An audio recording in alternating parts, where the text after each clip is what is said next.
5 દિવસ દરિયાકાંઠે ભેજયુક્ત પવન ફૂંકાશે। સૌરાષ્ટ્ર કચ્છમાં હીટવેવ વચ્ચે તાપમાનમાં ઘટાડો, અનેક જિલ્લાઓમાં વાદળછાયું વાતાવરણ।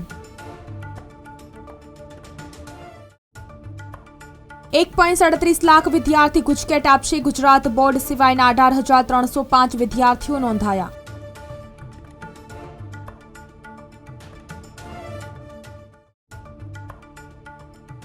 શહેરમાં હોળી પર્વ પર 15 લાખ કિલો ગુલાલ ઉડાડાશે। સફેદ કુર્તા દુપટ્ટાની ધૂમ ખરીદી, ₹20 થી 1200 સુધીની પિચકારી ઉપલબ્ધ।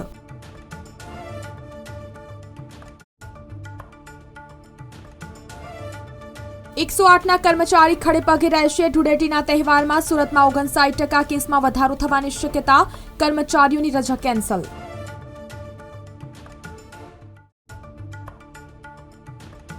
નવી શિક્ષણ નીતિ પ્રમાણે નિર્ણય, સ્કૂલોમાં 10 દિવસ બેગ વિના અભ્યાસ કરાવાશે। વિદ્યાર્થીઓને બાગ સુથારી કામનું શિક્ષણ અપાશે।